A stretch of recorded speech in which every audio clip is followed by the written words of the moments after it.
हृदय की बात कह रहा हूं। आज हाथ जोड़ के प्यार से, शासन से, हर तरह से आपको भगवान प्रेरित करके निकाल रहे हैं। इस दलदल से निकल चलो। आपको अगर दलदल ही प्रिय है प्रपंच का, तो देख लेना एक समय आएगा कोई समझाने वाला नहीं होगा और तुम्हारी समझ नहीं होगी और तुम्हारा जीवन बहुत दूर प्रभु से होगा। विश्वास करो हमारी बात को।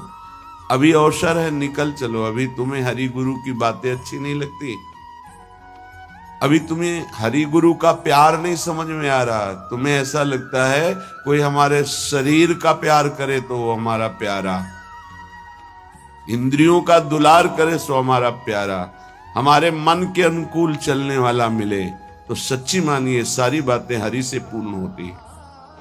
अगर कोई तुम्हें प्यार करता है यहां तो नाटक करता है प्यार का, वो तुम्हारा शोषण करना चाहता है इसलिए प्यार करता है। कौन ऐसा हृदय वाला है जो अपने को न्यौछावर करके तुम्हें प्यार करे? वो केवल हरि और हरि गुणगान में मस्त भगवत अनुरागी, दूसरा नहीं। तुम तुम्हार सेवक असुरारी, स्वार्थ रहित जग जुग उपकारी। ये समझ में नहीं।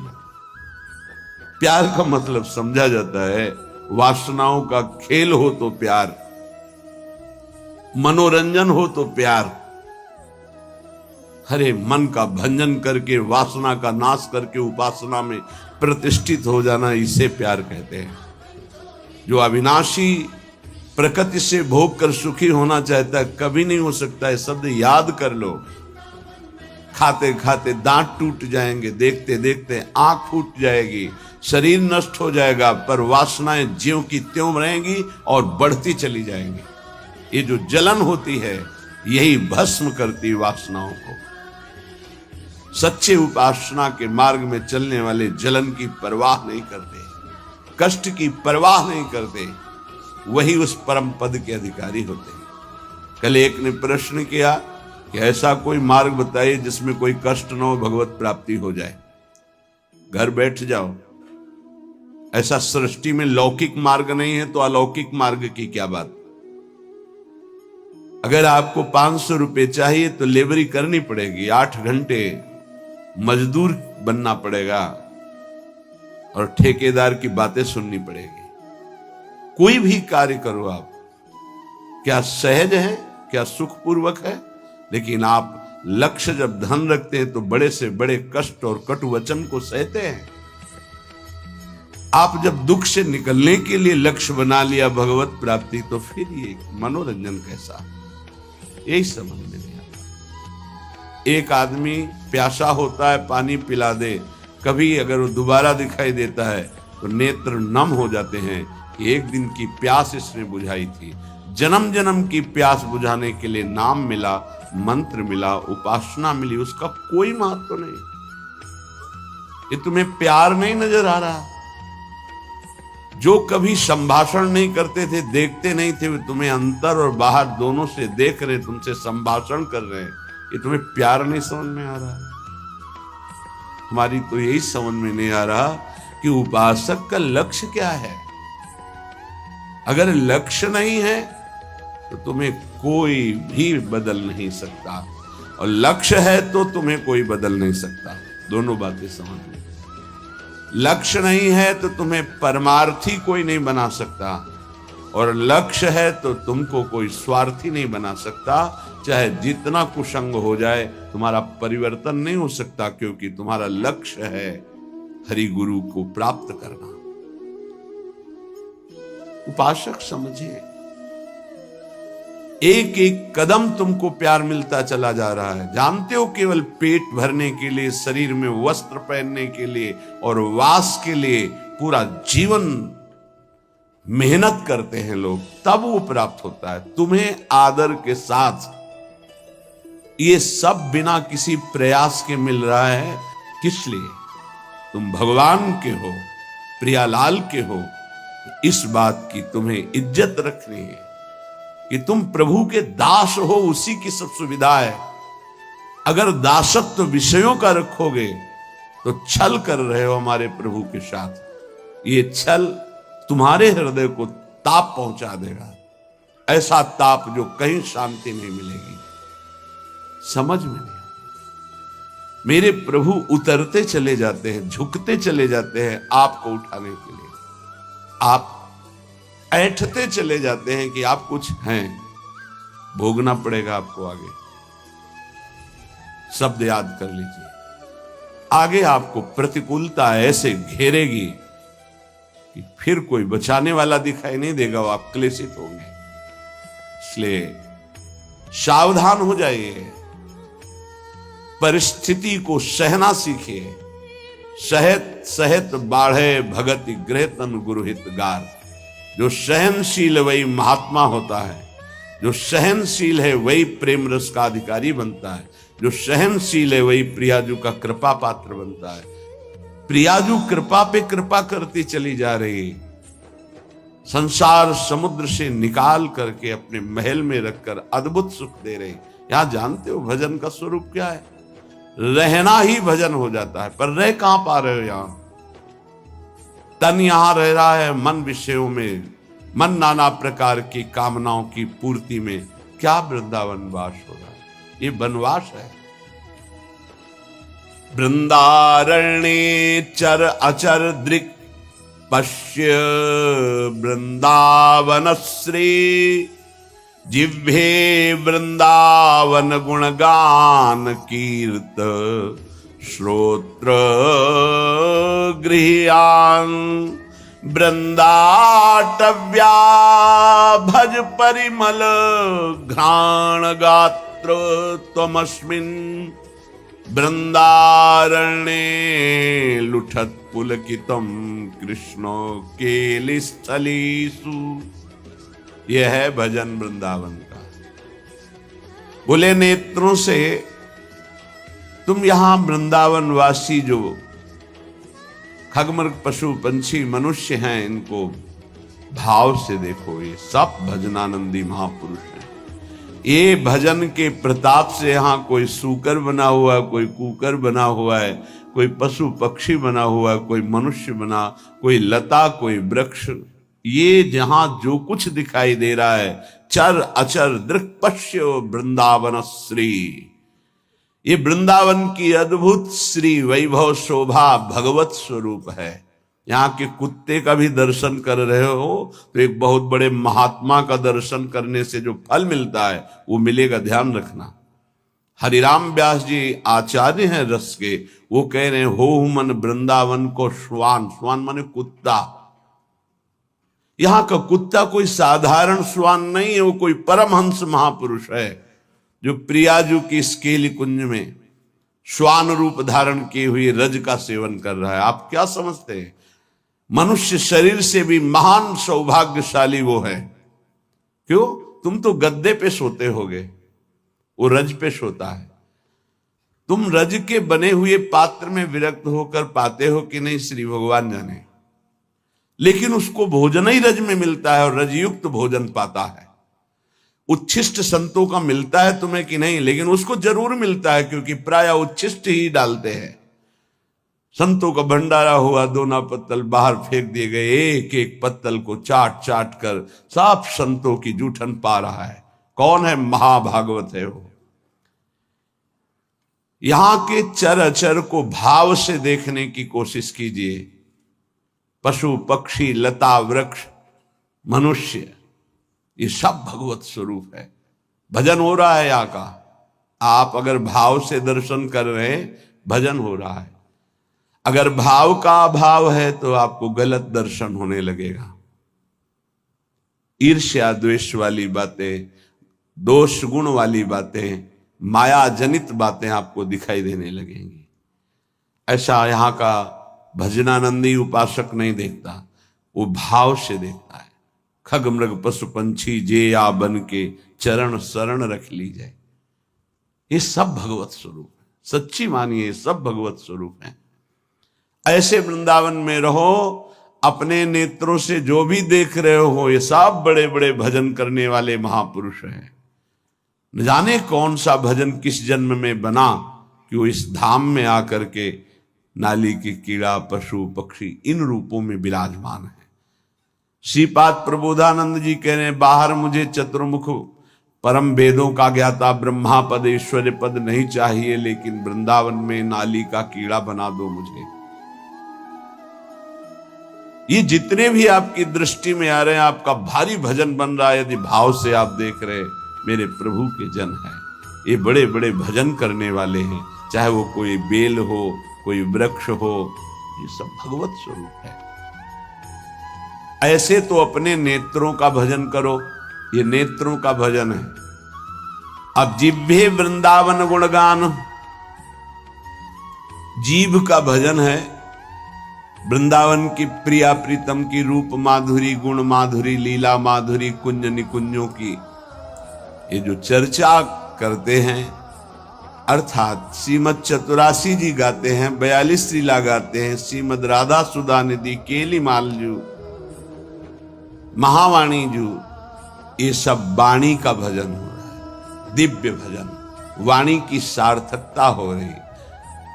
नाम कीर्तन करते हैं, राधा राधा राधा, वृंदावन वृंदावन वृंदावन, जिह्वे वृंदावन गुणगान, जीव का भजन हो रहा है, खूब गुणगान कर रहे हैं प्रिया प्रीतम का।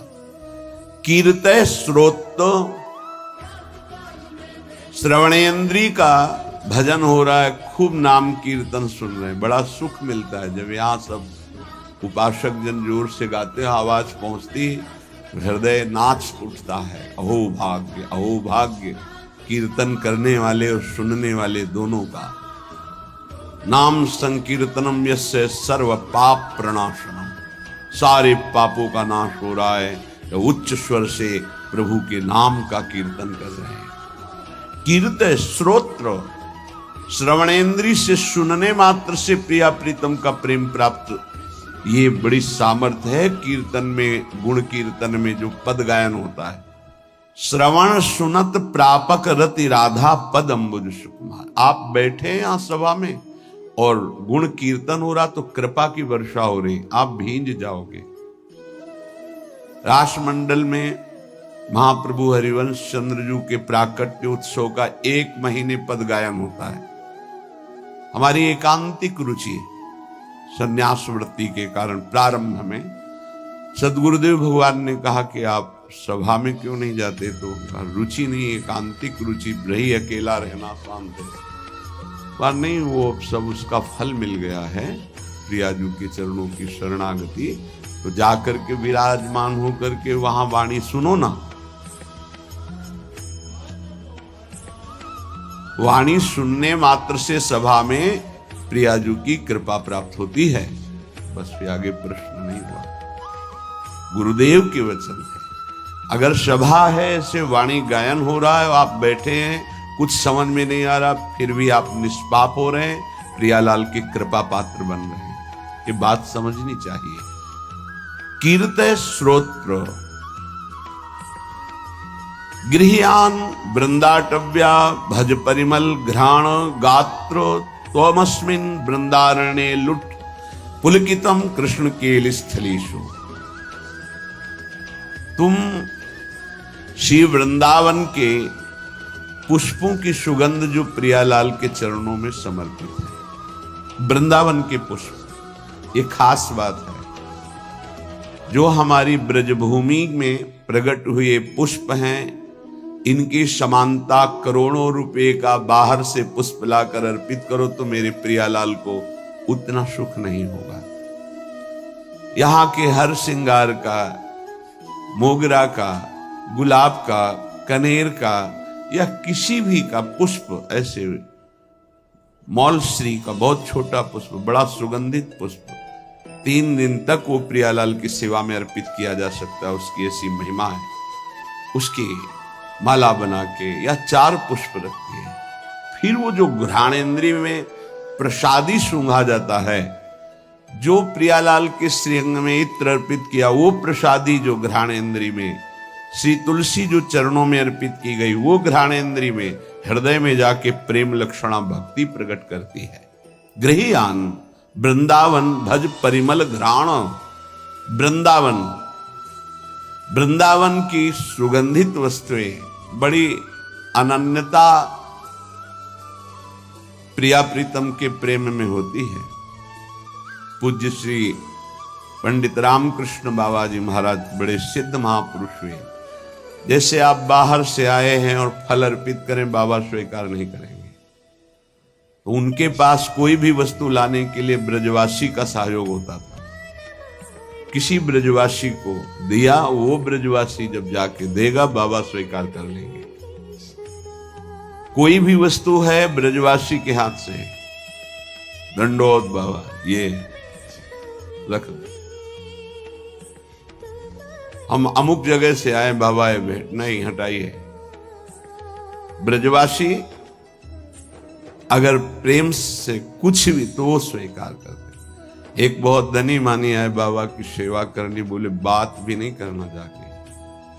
बहुत वो दैन्य हुए तो बोले अगर सेवा करनी है तो जो अनुगामी शिष्य जन थे उन्होंने कहा कि इन घरों में ब्रजवासियों के बाबा माधुकरी लेने आते हैं, इन घरों में सेवा कर दो, वो बाबा को जब देंगे तो वो स्वीकार कर लेंगे। ये थोड़ी सी वृंदावन की निष्ठा रहनी जिससे हम उस रस को प्राप्त होते हैं। गात्र तुमस्मिन वृंदारण्य लुंठ, शरीर का यहां पावन होना कैसे होता है? बोले वृंदावन की रज में लोट गया ये लुंठ। तो पुलकितम कृष्ण केलिस्थलेषु, श्रृंगार रस श्री श्यामा श्याम की इस केली भूमि में जो लोट गया, 84 के चक्र से मुक्त हो गया। पहले बहुत ऐसा दर्शन होता था परिक्रमा मार्ग में, रज में, ऊपर के वस्त्र बाहरी जन भी आकर उतार कर लौटते थे, दंडवती करते थे। ये दुर्भाग्य है कि सुविधा हो गई इस रोड की, दुर्भाग्य है। नहीं, जो रज में परिक्रमा करने में, दर्शन में, लौटने में सुख था वो इस रोड से थोड़ी है। पर कलयुग भगवान की लीला ऐसी है, इतना आधुनिकता बढ़ती जा रही है कि रज रानी को प्राप्त करना दुर्लभ हो गया। अगर रज रानी ले तो वृंदावन की परिक्रमा में कहां से ले? परिक्रमा तो रोड में अब हो रही है, और रोड में रज रानी कहां मिलेंगे? वृंदावन का जो शुद्ध भजन है वो इस रज की अनन्यता से जागृत होता है, वो बुद्धि से नहीं जागृत होता। जो रजोपसेवी जन है उनके हृदय में जुगल जोरी का भाव जागृत होता है। महोज्वल रसोन्मद प्रणय सिंधु नृस्यंदनी, महामधुर राधिका रमण खेलना नंदिनी, रसेन समधिष्ठिता भुवन वंद्य वृंदया, चकास्तु हृदय में हरे परम धाम वृंदाटवी। उन्माद रस प्रकट करने वाली ये भूमि वृंदावन, जो ऐसे यहां रहता है, एक एक इंद्री को प्रियालाल में लगा के। महोज्वल रसोन्मद प्रणय सिंधु निश्चंदिनी, महाउज्ज्वल परम निष्काम प्रेम रस का प्रादुर्भाव होता है जो उन्माद प्रकट कर देता है। श्री किशोरी जी के सहित रमण जी महाराज अर्थात राधा रमण जी महाराज अपनी विविध प्रेममयी क्रीड़ाओं के द्वारा उसके हृदय को अद्भुत आनंद प्रदान करते हैं, जो ऐसी रहनी से रहता है। त्रिभुवन वंदनीय हो जाता है जो वृंदावन वासी है। ध्यान दीजिए, त्रिभुवन वंदनीय हो जाता है। कहते हैं कि आप नाम जप करो तो आपकी जिह्वा का रोग ठीक हो जाएगा। हर इंद्री समय बीमार है हमारी। नेत्र इंद्री गलत देखना चाहती, श्रवण इंद्री प्रपंच सुनना चाहती, वाक इंद्री प्रपंच की बातें करना चाहती, रसेंद्री सांसारिक भोग भोगना चाहती, जनेन्द्री हर इंद्री अपवित्र हो गई है। इसको इस रहनी से पावन करो। प्रियालाल को अर्पित किए हुए उच्छिष्ट का सेवन करो, प्रसाद का। नाम वाणी का गुणगान करो, नाम वाणी को सुनो, वृंदावन की रज शरीर में लगी रहे। तो महाउज्ज्वल प्रेम रस इसी से प्रकट होता है। वो त्रिभुवन वंदनीय हो जाता है। वो राधा रमण जी की महामधुर लीलाओं का रसास्वादन करता है। ऐसे परमानंद में समधिष्ठित परम धाम श्री वृंदावन हमें स्वीकार करे, अर्थात हमें आश्रय और वास देकर रहनी प्रदान करे। ऐसी रहनी से हम रहें। जन्मनि जन्मनि वृंदावन भुवि वृंदार केंद्र वंद्यायाम अपितृण गुल्मक भावे भवतु ममाशा समुल्लसाम। अब तो मेरी एक ही आकांक्षा है। श्रीपाद प्रबोधानंद जी महाराज कहते हैं, जन्मनि जन्मनि वृंदावन भुवि वृंदार केंद्र वंद्यायाम। मैं इस वृंदावन भूमि को प्रणाम करके एक वरदान मांगता हूं कि मैं कभी मुक्त ना हो, बार बार मेरा जन्म हो इसी श्रीधाम वृंदावन। मनुष्य शरीर के लिए नहीं कहते। अपितृण गुल्मक भावे भवतु ममाशा समुल्लासम। मुझे यहां का तृण बना दिया जाए, गुल्म बना दिया जाए, वृक्ष बना दिया जाए, क्योंकि मनुष्य बनना तो बड़ी दुर्लभ बात है। मुझे बार बार वृंदावन में जन्म मिले, चाहे घास बना दिया जाए, चाहे जो भी, पर मिले वृंदावन में। क्या पाया वृंदावन से कि कह रहे मुझे मुक्त नहीं होना, मुझे बार बार जन्म मिले पर वृंदावन धाम में जन्म मिले। उपासक, इस कृपा को देखो कि जो बड़े बड़े महापुरुष यहाँ की गुल्मलता औषधि वृक्ष पशु पक्षी बनना चाहते हैं, तुम्हें मानव देह में वृंदावन मिला है। क्या तुम्हें प्रियाजू की कृपा नहीं दिखाई दे रही? क्या तुम इस बात को नहीं समझ पा रहे कि तुम्हारे ऊपर कितनी कृपा है? क्या तुमको इन विषयों में आसक्त पुरुषों पर कृपा नजर आ रही कि सौभाग्यशाली है, इनके पास गाड़ी है, इनके पास भोग सामग्री है, ये सौभाग्यशाली है? तुम्हें ऐसा लग रहा है? जरूर तुम्हारी बुद्धि दूषित हो गई। सौभाग्यशाली वो है जिनका संबंध प्रियालाल से है, चाहे वो गृहस्थ हो चाहे वो विरक्त हो। सौभाग्यशाली वो है जिनका लक्ष्य बन गया है भजन करना, नित्य निरंतर अपने इष्ट के चिंतन में रहना।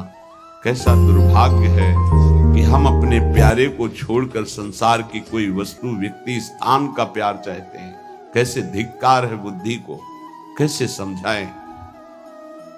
अरे बहुत थोड़ा समय है, अभी तो तुम इंद्रियों के भोग विलासिता की चाह कर रहे हो। अभी भयंकर रोग कोई प्रकट होने वाला है, तुम नहीं समझते हो। फिर क्या करोगे? फिर रोग निवृत्ति के लिए रोगे। कर्म कभी डंडा लेके किसी को नहीं मारता, ध्यान रखना। कर्म घटना बनता है, कर्म परिस्थिति बनता है, कर्म भयानक रोग बनता है, कर्म बुद्धि को भ्रष्ट करता है, कर्म डिप्रेशन बनता है, कर्म नाना प्रकार की कुचिंताएं ये बनता है। आप समझो, बुरी दशा आने के पहले बुद्धि बदली जाती है, बुद्धि को भ्रष्ट किया जाता है, बुद्धि को गिराया जाता है। गुरु कृपा पात्र, हरि कृपा पात्र, बुद्धि को छोड़ दे विषयों की तरफ, ये तो बहुत बड़ी हानि का विषय है। सावधान, इस जन्म को मत बर्बाद करो, बहुत कृपा हो गई। कुछ देखी देखा बाबा जी बन जाता है, देखी देखा है। इसका बाढ़ा जोग, छीजी काया बाढ़ा रोग, सधुवई भाषा। एक ने देखा बाबा जी को तो बड़ा सुख है, उनको क्या पता सच्चे मार्ग के पथिक को जितनी मेहनत है विश्व में कोई सी को इतनी मेहनत है ही नहीं। सच्चाई से समझ लीजिए, कम से कम 5 बजे तक तो सोते ही हैं लोग, वैसे तो 9-10 भी बज जाते हैं। तुम मेहनत करते हो, क्या मेहनत करते हो तुम? बाहरी शरीर की, रात रात भर जग करके, दिन दिन भर जग कर अपने मन को मारकर चिदानंद तत्व में लगा रहे। अरे जिस अनंत ब्रह्मांडों के स्वामी को सोचने की भी तुम्हारी सामर्थ्य नहीं कि वो है, वो निरंतर उनके प्यार और दुलार में अपने आप की हर इच्छाओं को भस्म करके, हर परिस्थिति को सह करके आगे बढ़ रहे हैं। तुम्हें क्या पता, किसी भोग को लक्ष्य रख करके संत वेश होना या परमार्थ में चलना, किसी सुविधा को लेकर या किसी पद को लेकर, पक्का समझ लीजिए आपका हृदय जलेगा, आपका शरीर दुखी हो जाएगा, पक्का। यदि लक्ष्य है कि हर कष्ट सहकर श्यामा श्याम की प्राप्ति करेंगे, तो पक्का समझ लीजिए आपका हृदय शीतल हो जाएगा और आपको कोई भी विपत्ति, कष्ट, रोग स्पर्श नहीं कर पाएगा। आएगा, स्पर्श नहीं कर पाएगा। दुख देना तो अलग की बात रही। हरि तज होए विषय अनुरागी, वो अभागी है, आप अभागी नहीं है। भगवत मार्ग के पथिक इस बात को समझें कि हमारी इंद्रियां जो भोगों की मांग कर रही हैं, उनका मांग पूरी हो जाना बड़े भाग्य की बात है। नहीं, ये अभागी का लक्षण है। हम मांगे और ना मिले और प्रभु के मार्ग में हमारी उन्नति हो, ये भाग्यशाली का लक्षण। ये इंद्रियों की विलासता मन के साथ कितना भी आप कर लो, कभी पूरी होने वाली नहीं। जब तक आप अपने देह को स्त्री या पुरुष मानते हैं, इंद्रियों को, मन को अपना मानते हैं, भोगों को सुख मानते हैं, तो आप कुछ नहीं हैं। विश्वास कीजिए, कब तक हरि गुरु तुम्हारी इन इंद्रियों को तृप्त करने के लिए मनमानी खिलौने देते रहेंगे। हर तुम्हारी सोच को काल नष्ट कर देगा। इस सोच को यदि अविनाशी बना लोगे तो तुम अविनाशी हो, तुम अविनाशी परम पद के अधिकारी हो जाओगे। बहुत सावधान। श्रीधाम वृंदावन का आश्रय और वास मिलने पर यदि आपको सौभाग्य नहीं लग रहा, भगवत मार्ग में चलने पर आपकी रुचि नहीं बन रही, आपको संसार प्रिय लग रहा है, तो आप सोच लीजिए कि आपकी दुर्दशा कितनी बड़ी है और आगे क्या होगी। आज समझाने के लिए हरि गुरु तुम्हें प्रयासरत है। जब बच्चा खिलौने के लिए हठ ही कर लेता है, नहीं मुझे चाहिए ही, तो वही पैसा खर्च करके पिता खिलौना दे देता है। लेकिन अगर खिलौनों का हठ न करता तो गोद में बैठा लेता। कब तक खेलते रहोगे इन खिलौनों से? ना ये खिलौने रहेंगे, ना खेलने वाला तुम्हारा शरीर रहेगा। इसलिए सावधान। श्रीपाद प्रबोधानंद जी महाराज कह रहे हैं, वृंदारण्ये चर अचर दृक् पश्य श्री वृंदावनम। ये वृंदावन वासी को भजन के लिए कोई प्रयास नहीं करना पड़ता। स्वाभाविक भजन हो रहा है, पर आपकी महत्व बुद्धि नहीं है। महत्व बुद्धि भोगों में है, शरीर में है। सौभाग्य है कि तुम्हें कोई प्यार ना करे। ये बात हमारी समझ लीजिए, नहीं समझ में आएगी।